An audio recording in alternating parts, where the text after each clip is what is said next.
Hello, welcome to my channel all exams. इस video में हम एमटीएस 2023 के जीके जीएस के सभी प्रश्न करेंगे। इसी के साथ अगर आप चैनल पर नए हो तो चैनल को सब्सक्राइब जरूर करें। पहला प्रश्न है, रोपण कृषि के मुख्य क्षेत्र विश्व के कौन से प्रदेशों में पाए जाते हैं? इसका करेक्ट आंसर हो जाएगा उष्णकटिबंधीय। फर्स्ट ऑप्शन हमारा करेक्ट आंसर हो जाएगा उष्णकटिबंधीय। अगला प्रश्न देखते हैं, 5 अप्रैल 2022 से संघ लोक सेवा आयोग यूपीएससी के अध्यक्ष कौन है? इसका करेक्ट आंसर हो जाएगा डॉक्टर मनोज सोनी।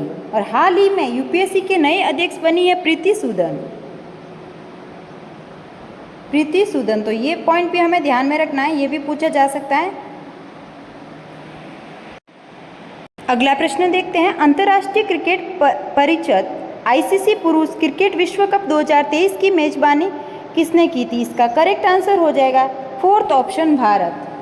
आईसीसी पुरुष क्रिकेट विश्व कप 2023 की मेजबानी की थी भारत ने। फोर्थ ऑप्शन हमारा करेक्ट आंसर हो जाएगा। अगला प्रश्न है, निम्नलिखित में से कौन वाद्य यंत्र सरोद बजाने के लिए प्रसिद्ध है? जाकिर हुसैन, अमजद अली खान, बिस्मिल्लाह खान, रविशंकर। इसका करेक्ट आंसर हो जाएगा सेकेंड ऑप्शन अमजद अली खान। इनका संबंध हो जाएगा सरोद से। और जाकिर हुसैन, इनका संबंध हो जाएगा तबला से।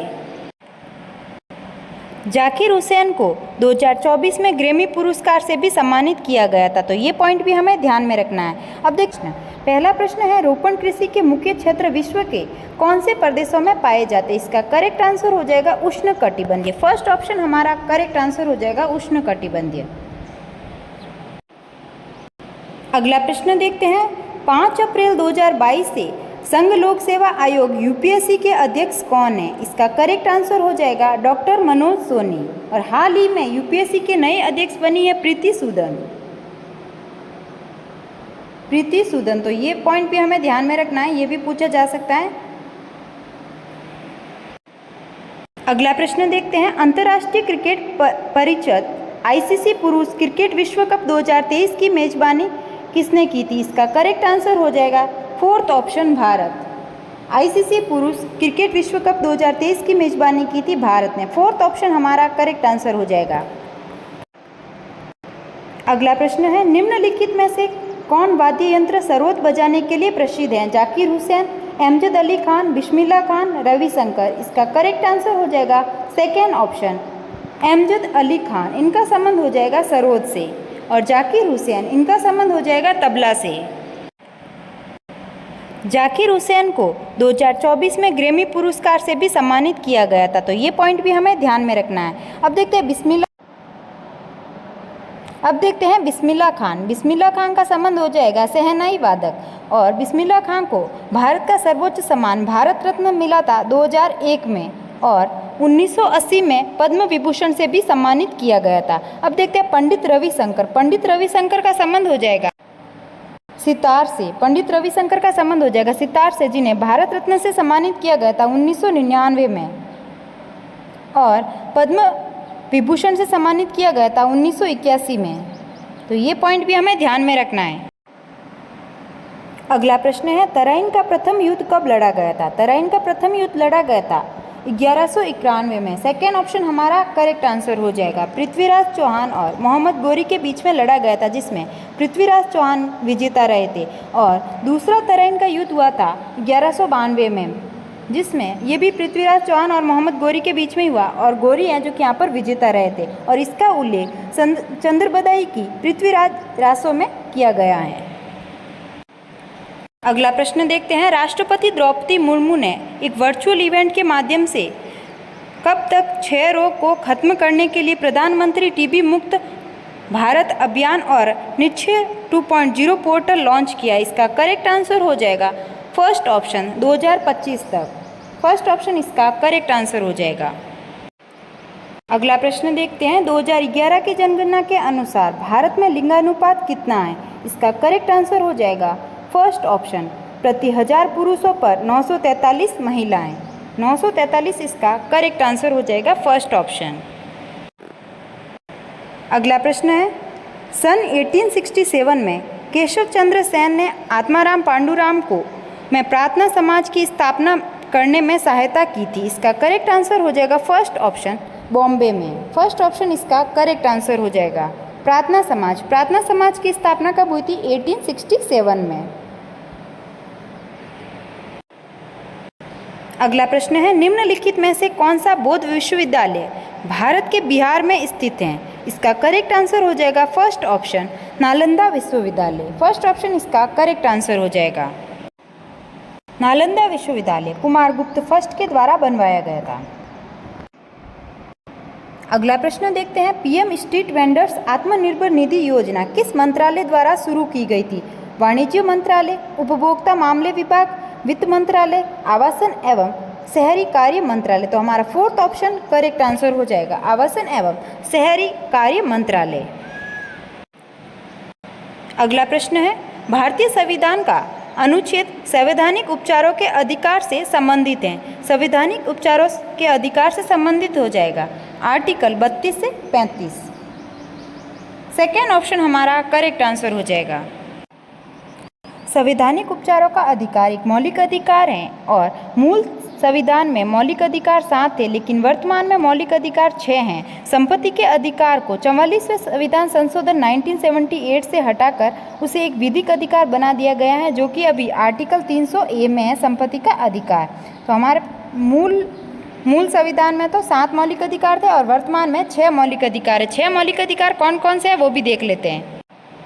पहला हो जाएगा समानता का अधिकार, जो कि अनुच्छेद 14 से 18 में है। दूसरा हो जाएगा स्वतंत्रता का अधिकार, जो कि आर्टिकल 19 से 22 तक है, स्वतंत्रता का अधिकार। तीसरा हो जाएगा शोषण के विरुद्ध अधिकार, जो कि आर्टिकल 23 और 24 में है। और अगला हो जाएगा धार्मिक स्वतंत्रता का अधिकार, जो कि आर्टिकल 25 से 28 में है। और अगला है शिक्षा एवं संस्कृति का अधिकार, जो कि आर्टिकल 29 और 30 में है।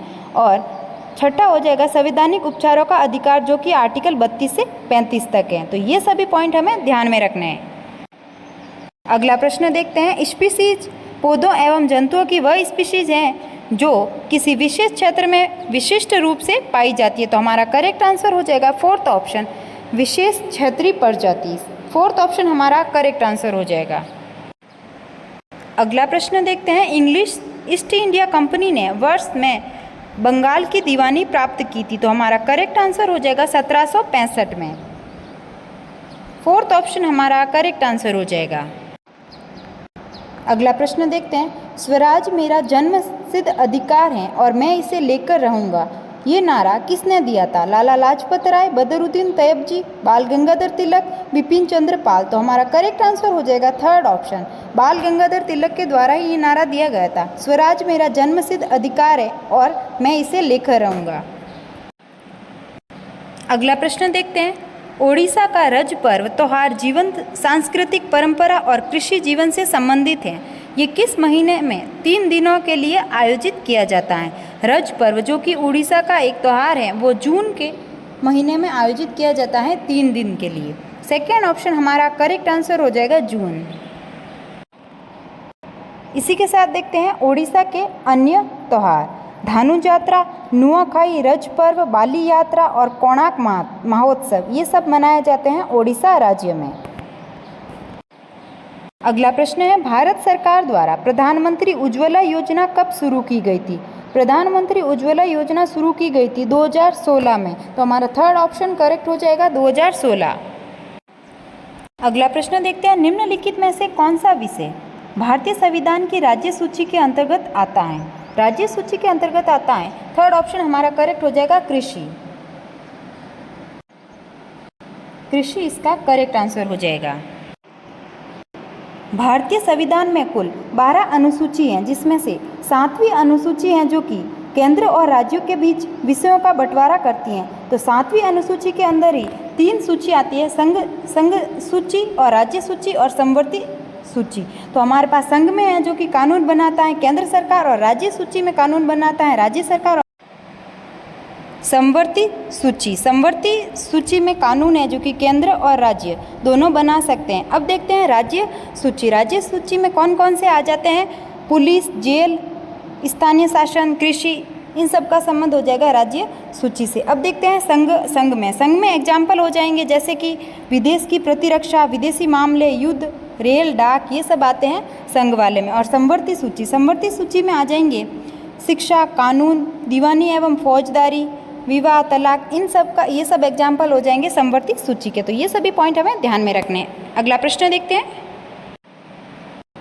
अगला प्रश्न है, पुंगचोलोम आमतौर पर धार्मिक शुभ अवसरों पर गीतों और ढोल के ताल पर किया जाता है। ये प्रसिद्ध रूप से निम्नलिखित में से किस राज्य में किया जाता है? मणिपुर, महाराष्ट्र, केरल, उत्तर प्रदेश। हमारा करेक्ट आंसर हो जाएगा मणिपुर राज्य में।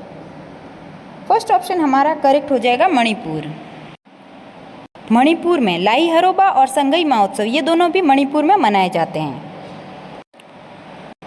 महाराष्ट्र में हो जाएगा गुड़ी पड़वा और काला घोड़ा महोत्सव। इसी के साथ देखते हैं केरल में मकर विलक्कू, तिरुचूर पूरम, अटुकल पोंगल, थय्यम ओणम, इन सब का संबंध हो जाएगा केरल राज्य से। उत्तर प्रदेश में मनाया जाता है कजली महोत्सव, ताज महोत्सव, गंगा महोत्सव और बटेश्वर मेला। तो ये सभी पॉइंट हमें ध्यान में रखने हैं। अगला प्रश्न है, इस प्रसिद्ध भारतीय शास्त्रीय नृत्यांगना को पहचानिए। वह भरतनाट्यम और ओडिसी नृत्य शैली दोनों की गुरु हैं। उन्हें वर्ष 1987 में संगीत नाटक अकादमी पुरस्कार मिला है। तो भरतनाट्यम और ओडिसी दोनों से संबंधित है सोनल मानसिंह का संबंध। तो हमारा थर्ड ऑप्शन करेक्ट आंसर हो जाएगा, जिन्हें 1987 में संगीत नाटक अकादमी पुरस्कार से भी सम्मानित किया गया था। सोनल मानसिंह को पद्म विभूषण से भी सम्मानित किया गया 2003 में। तो ये पॉइंट भी हमें ध्यान में रखना है। इसी के साथ देखते हैं मृणाली साराभाई। इनका संबंध हो जाएगा भरतनाट्यम शास्त्रीय नृत्य से, जो कि तमिलनाडु का एक शास्त्रीय नृत्य है। और पद्मा सुब्रमण्यम, इनका भी संबंध हो जाएगा भरतनाट्यम से, जिन्हें 2024 में पद्म विभूषण से भी सम्मानित किया गया था। इसी के साथ देखते हैं शोभना नारायण। इनका संबंध हो जाएगा कथक से, जो कि उत्तर प्रदेश का एक शास्त्रीय नृत्य है। अगला प्रश्न है, 2022 में लोकसभा में पारित कौन सा विधेयक राष्ट्रीय रेल एवं परिवहन संस्थान वडोदरा को गति शक्ति विश्वविद्यालय में बदलने की मांग करता है? तो हमारा करेक्ट आंसर हो जाएगा फर्स्ट ऑप्शन केंद्रीय विश्वविद्यालय विधेयक। फर्स्ट ऑप्शन हमारा करेक्ट आंसर हो जाएगा। अगला प्रश्न है, प्रसिद्ध Hirakud captive thermal power plant निम्नलिखित में से किस राज्य में स्थित हैं? तमिलनाडु, आंध्र प्रदेश, उड़ीसा, गुजरात। तो हमारा करेक्ट आंसर हो जाएगा थर्ड ऑप्शन उड़ीसा राज्य में। अगला प्रश्न देखते हैं, किस अधिनियम के परिणाम स्वरूप महारानी विक्टोरिया, जो ब्रिटेन की शासक थी, 1858 में भारत की मल्लिका की उपाधि के साथ भारत में ब्रिटिश क्षेत्रों की संप्रभु भी बन गई? तो हमारा करेक्ट आंसर हो जाएगा थर्ड ऑप्शन भारत सरकार अधिनियम 1919 के तहत। तो ये थे 25 प्रश्न जो कि MTS 2023 में पूछे गए थे। अगर आपको वीडियो अच्छा लगा तो लाइक करें और चैनल को सब्सक्राइब करें। Thank you.